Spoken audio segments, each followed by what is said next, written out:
katika tendo hili kuu. Kwanza bariki mafuta,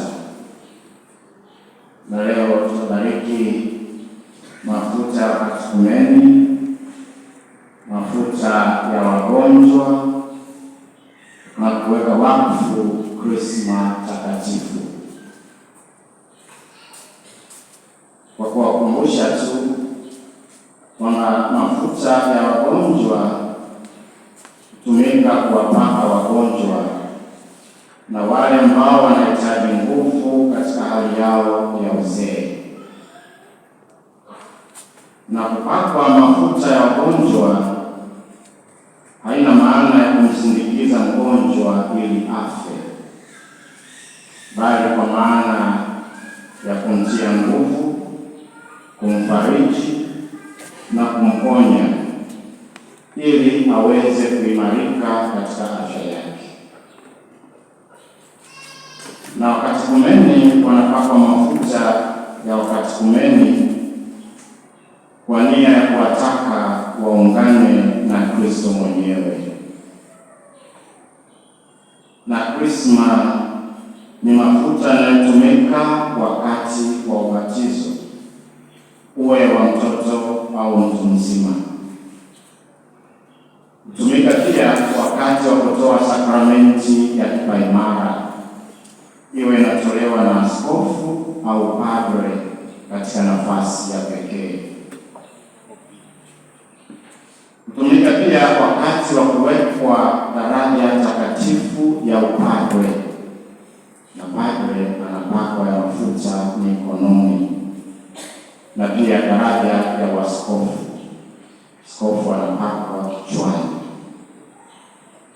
Vile vile mafuta hayo hutumika katika nafasi ya kutabaruku altare, na mara nyingi tunaona katika makanisa yetu, na tutafanya hivyo tarehe 13 mwezi wa 7 kule Chingutwa.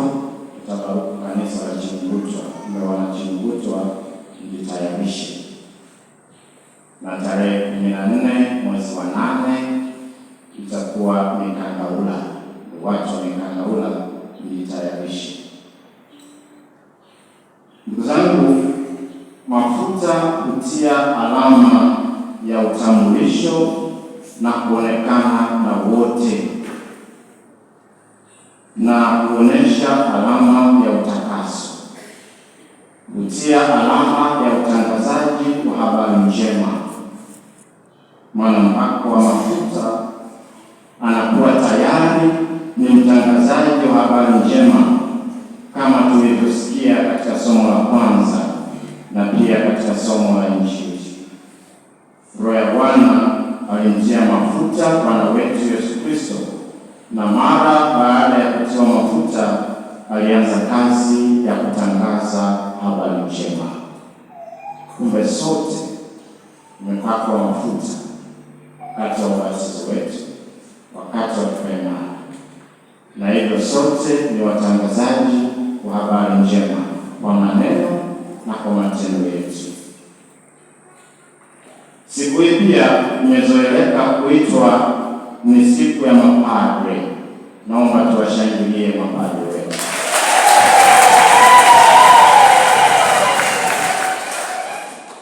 Na inaitwa hivyo kwa sababu kwa kawaida siku hii inafanyika siku ya Alhamisi Kuu asubuhi, na jioni yake huwa ni adhimisho la misa ya mlo wa Bwana au chakula cha Bwana.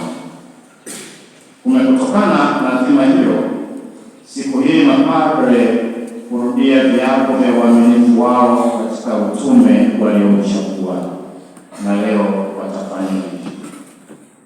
Na hii ni siku ambayo kukumbukwa Bwana alipoweka sakramenti ya upadirisho, na ndio maana hujulikana kama siku ya mapadre.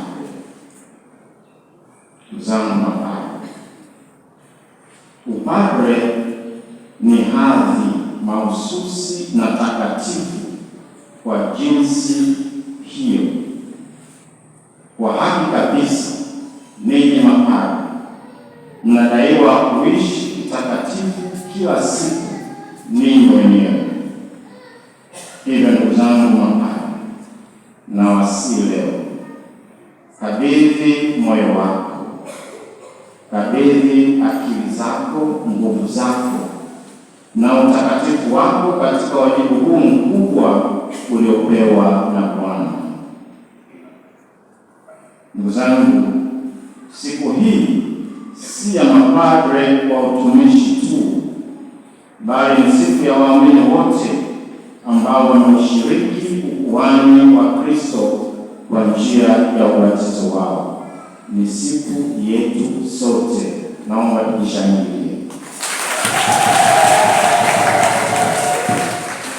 Hivyo tunaitwa tutembee pamoja, kwani leo tunasherehekea kuwekwa wakfu kwetu sote kwa njia ya Roho Mtakatifu. Sote tumewekwa wakfu, tumetengwa ili tumtumikie Mungu. Tunakuja pamoja kama jumuiya moja wenye vipawa na karama tofauti tofauti ambavyo tuvitumie kuwajibika kwake na kwa wenzetu. Kila mmoja anapaswa kusema, Roho ya Bwana i juu yangu. Ndugu zangu, Kristo kama kielelezo chetu cha siku hii ya leo alionyesha utii kwa namna ya pekee kwa Baba yake. Hivyo sisi, ikiwa tunashiriki ukuhani wake Kristo, tunahitaji pia kuwa kama Bwana wetu Yesu Kristo. Ili kuweza kufikia nafasi hii, tunahitaji kuwa na imani. Tukiwa na imani, kutatufanya tuwe na utii na kufanya kadiri ya matakwa yake Mwenyezi Mungu. Yesu mwenyewe alikuwa amesema, sikuja kufanya matakwa yangu mwenyewe, bali matakwa yake yeye aliyenituma. Bwana wetu Yesu Kristo katika utii wake alifurahia kazi yake ya ukombozi. Imani katika kufanya kama Kristo mwenyewe unatusukuma tuweze kufurahia kila kufanyacho na kufanya kwa moyo wote, kwa moyo mmoja, bila kuwa na wasiwasi na kile ambacho tumenuia kukifanya. Ndugu zangu mapadre, furahieni utumishi wenu bila kujutia wala kunung'unika wala kukata tamaa. Waamini wetu wanatupenda sana. Tuwashangilie tena mapadre.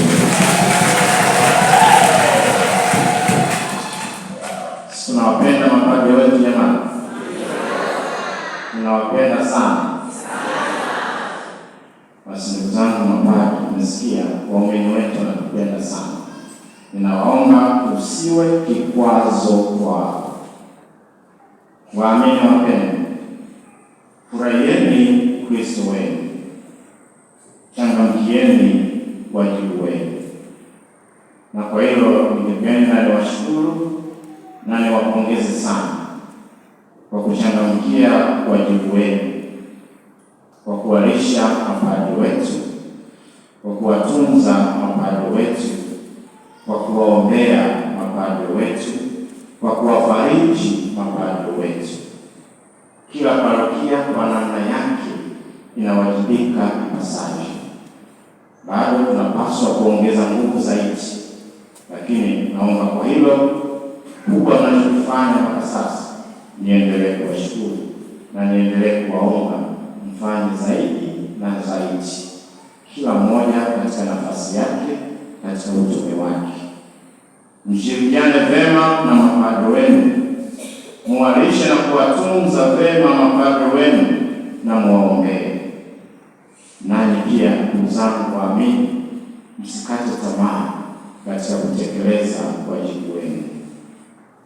Tukiwa na imani inayokomaa na inayochimbuka katika kumwamini mwana wa Mungu, kunatufanya tuweze kufanya vizuri na kuweza kusahihisha kila tunaloona kuwa tumefanya tofauti. Katika imani na utii tunaweza kufanya miujiza, na muujiza wa kwanza ni huu: kuleta umoja katika matendo na maisha yetu ya kila siku na uhusiano wetu na watu wa aina zote. Hii ni siku ambayo inatukumbusha juu ya ushirikiano wetu katika utendaji wa shughuli mbalimbali za utume wetu.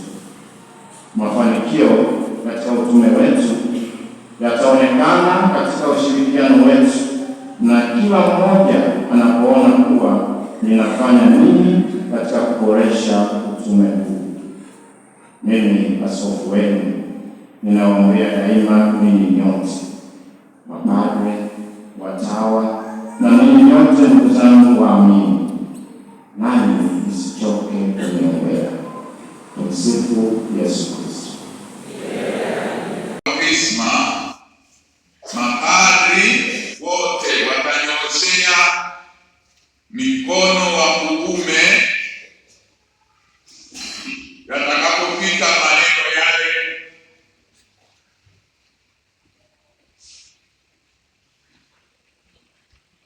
mafuta ya furaha kuliko wenzake, kama atatumia sala ya kwanza au kama atatumia sala ya pili, kinabii, kikuhani na kifalme, mapadri kutanyoshea mikono pasipo kusema neno.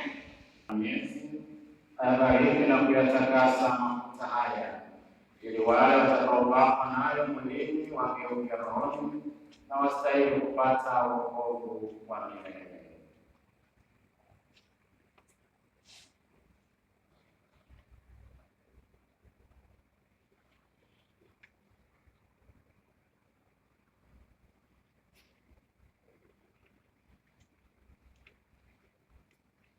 Mungu ndiyo aliyefanya sakramenti na kutupatia uzima. Tunakushukuru kwa wema wako usio na mfano. Katika Agano la Kale ulifunga nguvu ya kutakasa ya mafuta haya matakatifu, na ulipowadia utimilifu wa wakati ulifungua siri hiyo katika maisha ya mwanao mpenzi.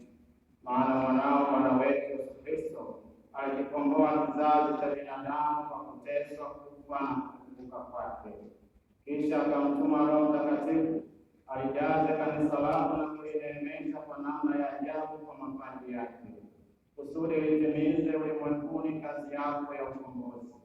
Tangu hapo unawagawia watu neema zako tele kwa fumbo takatifu la Krisma, na wanao waliozaliwa mara ya pili kwa maji ya ubatizo waimarishwa kwa kupakwa Roho Mtakatifu, na wakisha kufanana na Kristo mwanao washiriki kazi yake ya kinabii, kikuhani na ya kifalme.